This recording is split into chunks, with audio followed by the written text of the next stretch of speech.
பர்மியன் நாடு பார்த்தோமா இல்லையா? எங்க ஒரு பர்மியன் நாடு சொல்லுங்க. நான் இப்போ லைட்டா பாயிண்ட் வைப்பேன், அதை நீங்க சொல்றீங்க அந்த பிளேஸ். ஓகே, இது என்னது? இந்தியாவோட சென்டர் ஸ்பேஸ்ல அந்த நெட்டின்னு சொல்லுவோம் இல்லையா, அந்த இடத்துல ஒரு என்னது ஃபர்ஸ்ட் ஒரு ஸ்லாண்டிங் லைன். எதுக்காக காரகடம் சொல்றோம்? கே ஃபார் காரகடம். அடுத்தது லடாக், அதுக்கப்புறம் சிவாலிக் அண்ட் கிரேட் ஹிமாலயன். இந்த நோஸுக்கு மேல காவியா நீலா, இந்த நோஸுக்கு மேல அந்த நோஸ் ரிங் போடுற மாதிரி இந்த சென்டர் பாயிண்ட் இது வரைக்கும் வந்து எழுதுறீங்க. இதோட ஸ்டாப் பண்ணினா அவங்க ஜாஸ்தியா நினைச்சுக்குவாங்க. புரியுதா? சோ இந்த லைனை இது கொஞ்சம் எக்ஸ்டெண்ட் பண்ணி விட்டுறோம். இது என்ன பேரு? சிவாலிக். அல்லது நம்ம இப்ப வந்து இங்க இந்த சென்டர் பாயிண்ட்ல வந்தா இது பேரு ஹிமாலயன். ஓகேயா? இந்தியாவோட அவுட்டர் சைடுல இதே மாதிரி ஷேப் பாருங்க. இந்த ஷேப் தெரியல, இந்த மாதிரி ஒரு ஆஃப் கர்வ் மாதிரி போடுங்க. இது என்ன பேரு? கைலாஷ் ரேஞ்ச். என்ன பேரு? கைலாஷ் ரேஞ்ச். அதே மாதிரி இந்தியாவோட லெஃப்ட் சைடுல இந்த இடத்துல இதே மாதிரி ஒரு ஸ்லாண்டிங் லைன் போட்டா என்ன பேரு? Aravalli range. Okay, Aravalli range கீழே இப்படி நம்ம ஒரு ஆஃப் போடுவோம் இல்லையா, இந்த லைன் என்ன பேரு? இது கண்டிப்பா நிறைய இடம் கேட்கல, இந்த இடம் கேட்டா கூட கேட்கறதுக்கான பாசிபிள் இருக்கு. ராஃபிகா. ஓகே, அடுத்தது இந்த பாயிண்ட்ல இருந்து கீழ வந்து ஒரு ஸ்ட்ரெயிட் லைன் போடுறோம். கண்டினியூஸா அப்புறம் அந்த ஆப்போசிட்ல போட வெஸ்டர்ன் காட்ஸ். அதுக்கப்புறம் இந்த வெஸ்டர்ன் காட்ஸ் எட்ஜ் பாயிண்ட் மேல இருக்குல்ல, அதுல இருந்து இப்படி வந்து ஒரு ட்ரையாங்கிள் ஷேப் போட்டதுக்கு என்ன பேரு? இந்த ரவுண்ட் போடுறோம். இதுக்கு என்ன பேரு? மால்வா ரேடியோ. இந்த இடத்துல போட்டோம் அப்படின்னா ஓகே. அடுத்தது நம்ம இந்த W சொல்லிருக்கோம். சொன்னோமா இந்த இடத்துல எப்பவுமே இந்தியா மேப்ல இது வந்து ஒரு W பாத்துக்கோங்க. அதுக்கப்புறம் கொஞ்சம் தூரம் வந்த உடனே இங்க வந்து ஒரு சின்ன கர்வ், சின்ன கட்டிங்ஸ் இருக்கு பாத்துக்கீங்களா? இந்த கட்டிங் என்ன பேர் தெரியுமா? இருக்குது மும்பை. என்ன பேரு? மும்பை. அதாவது ஸ்ட்ரைட்டா வந்தாங்க இங்க ஒரு பிளேஸ் இருக்கு, இதே மாதிரி ஒரு கட்டிங். இதுக்கு பேரு கொச்சி. அப்புறம் இங்க ஒரு U வருது. U வருதா? இந்த Uல ஃபர்ஸ்ட் வரக்கூடிய இந்த ரிங் இங்க ஒரு பாயிண்ட் இருக்குல, இதுக்கு என்ன பேர் அப்படின்னா கல்ஃப் ஆஃப் மன்னார். என்ன பேரு? Gulf of Mannar. அப்ப ஸ்ரீலங்காவையும் இந்தியாவையும் டிவைட் பண்ணுது, அதுக்கு என்ன பேரு? ஒரு இது ஒரு 50 ஏரம் மக்கள் போனாங்க சரியா? சரி, ஓகே. இந்த W, இந்த Wல இந்த ரேஞ்ச் இருக்குல்ல, இதுக்கு என்ன பேரு? ராணா. இந்த ஏரியாக்கு என்ன பேரு? இதுக்கு என்ன பேரு? Gulf of Bombay. சரியா? ரொம்ப நாளா கேட்காம இருக்காங்க இந்த 3 பேர். உங்களுடைய குட் லக்கா பேட் லக் தெரியாது, கேட்டாலும் கேட்கலாம். மேல மறந்துடாத, மேல இருக்கிற பாயிண்ட் ஸ்லாண்டிங்கா இருக்குது ராணா கட்சி. இந்த பாயிண்ட் இருக்குது கல்ஃப் ஆஃப் கட்சி. இந்த பாயிண்ட் பேரு கல்ஃப் ஆஃப் பாம்பே. சரியா?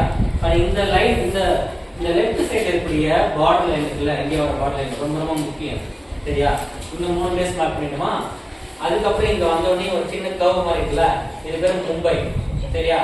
மும்பை கேட்டாலும் சரி, அல்லது Mumbai high petroleum refinery centre நம்ம மார்க் பண்ணுவோம்ல, பெட்ரோலியம் ரீஃபைனரி சென்டர் மும்பைக்கு பக்கத்திலேயே அவுட்டர்ல நம்ம பார்டருக்கு வெளியில ஒரு சின்ன புள்ளி வச்சா, அல்லது மும்பையிலே நீங்க புள்ளி வச்சா அதுதான் மும்பை ஹை. என்னது கேட்பாங்க. பெட்ரோலியம் ரீஃபைனரி சென்டர் வந்து மும்பையிலயும் அசாம்லயும் இருக்கு. புரியுதா? மறந்துடாத, அசாம்ல இருக்கு, மும்பையிலயும் இருக்கு. மறந்துடாதீங்க. இந்த லைன் இருக்கு. அப்படியே இந்த லைன் பேர் வந்துட்டாக்கா இந்த பிளேஸ் பேரு கொச்சின் பேர். சரியா? இந்த பிளேஸ் என்ன பேரு? கொச்சின் பேர். சரியா? இதுதான் பிசிக்கல் ஸ்ட்ரக்சர். அதுக்கப்புறம் இந்த பக்கம் வந்து ஒரு இம்பார்ட்டன்ட் இருக்கு. இங்க அப்படியே நம்ம இந்த நம்மளுடைய ஷோல்டர் மாதிரி இருக்கக்கூடிய ஒரு ஏரியா இருக்குதா? இந்த ஏரியா, இந்த ஏரியால பாத்தீங்கன்னா ஷோல்டருடைய ஹை ஸ்பேஸ் இங்க இருக்குல்ல, இந்த பிளேஸ் ஸ்ட்ரைட்டா இங்க வந்து ஒரு ட்ரையாங்கிள் போட்டோம் அப்படின்னாக்கா இது என்ன பேரு? Mount Everest. இந்த இடத்துக்கு என்ன பேர் அப்படின்னாக்கா கஞ்சன். என்ன பேரு? இப்ப K2 நம்ம எழுதிட்டோம் ஈஸியா. K2னா நமக்கு ஈஸியா தெரிஞ்சிடும். அதே காட்வின் ஹாஸ்டிங் கேட்டா என்ன பண்ணுவீங்க? K2 உடைய இன்னொரு நேம் என்ன அப்படின்னாக்கா காட்வின் ஹாஸ்டிங். இதுதான் இல்ல, ஏன்னா அதோட எக்ஸ்பேன்ஷன் இருக்கு. புரியுதா? K2 அல்லது காட்வின் ஹாஸ்டிங் கேட்பாங்க. கண்டிப்பா இந்த இடத்துல வந்து ஒரு மார்க் நமக்கு இருக்கு. அது எந்த மாற்றமும் இல்ல. ஒருவேளை இது கேட்கணும்னா இது கண்டிப்பா கேட்கும். சரியா? இங்க ஒரு ஹைலைட் இருக்குல்ல, இது என்ன பேரு? இதுக்கு பேரு லெக்சர் டி. சரியா? இதுக்கு இந்த கண்ட்ரி என்ன பேரு? இந்த ஓஷனுக்கு என்ன பேரு? இதுக்கு டவுட் இல்ல. சரி, பிசிக்கல் செக்ஷன் நம்ம ஓரளவுக்கு பார்த்துட்டோம். வேற ஏதாவது மிஸ் பண்ணிருக்குமா பிசிக்கல் செக்ஷன்ல? மலபார் கோஸ்ட் என்ன கோஸ்ட் இருக்கு மொத்தம்? எத்தனை கோஸ்ட் சொல்லுங்க. நான் என்ன சொன்னேன், இந்த பார்ட்டை மூணா டிவைட் பண்ணிட்டா டாப் பிளேஸ் இங்க, சரியா? அதுக்கப்புறம் இங்க, அதுக்கப்புறம் இங்க. இந்த கோஸ்ட் பேர் என்ன பேரு? மலபார் கோஸ்ட். கவனிங்க கூகுள் கவனிங்க. இது பேர் என்ன பேரு? மலபார் கோஸ்ட். இங்க மேல இருக்கிறது வந்து பாத்தீங்கன்னா கோஸ்டன் கோஸ்ட், சரியா? இது பேர் கனடா கோஸ்ட். இது பேர் மலபார் கோஸ்ட். புரியுதா? இது ரெண்டும் நமக்கு மேக்ஸிமம் எக்ஸாம் இப்ப கேக்குறது இல்ல, இதுதான் அடிக்கடி கேக்குறாங்க. சரியா? இந்த மலபார் கோஸ்ட், நம்ம மலபார்னா நம்ம கேரளா நமக்கு தெரியும். இப்ப ஹையஸ்ட் லிட்ரசி ஸ்டேட் இன் இந்தியான்னு கேக்குறாங்க 1 மார்க்ல. இல்லாட்டி மேப்ல கூட கேட்பாங்க ஹையஸ்ட் லிட்ரசி ஸ்டேட்னு கேக்குறாங்க. கேட்டுக்காங்க, ஞாபகம் இருக்கா உங்களுக்கு? அது என்ன, நம்ம எந்த ஸ்டேட் மார்க் பண்ணுவோம்?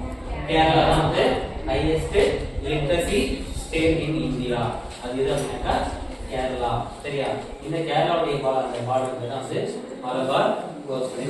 ஓகே, இது முடிச்சிட்டோம். நீங்க என்ன சொல்றீங்க? இதை உங்களுக்கு கவர்மெண்டல் கோஸ்ட். மலபார் கோஸ்ட் அப்படியே கேரளா இது பண்றது தான் வந்து கவர்மெண்டல் கோஸ்ட். இங்க கன்னியாகுமரியில, அதாவது நீங்க அந்த நாமம் போட்டுக்கீங்கல்ல, அந்த மாதிரி இங்க இருந்து இது வரைக்கும் இருக்கிறது பேர், இந்த ஏரியாவுக்கு பேர் தான் வந்து கவர்மெண்டல் கோஸ்ட். அது எதுவுமே நம்ம எப்படி எழுதணும் அப்படின்னா, சில பேர் தெரிஞ்சு எப்படி எழுதுவாங்க, இங்க எழுதுவாங்க கோரமண்டல் கோஸ்ட் எழுதுவாங்க. தப்பு. தப்பா ரைட்? ராங் இல்லையா? எப்படி எழுதுனா ஆக்சுவலா இது வந்து பே ஆஃப் பெங்கால் இல்லையா? கோரமண்டல் கோஸ்ட்ன்றது நம்ம சொல்லணும் இதுதான் அப்படின்னு ஒரு ஏரா போட்டுக்காங்க. புரிஞ்சா? நீங்க இதுக்கு என்ன பேரு? இதுக்கு பேர் என்ன பேரு? நார்தன் சர்க்கார். சரியா? அப்புறம் இந்த ஏரியாக்கு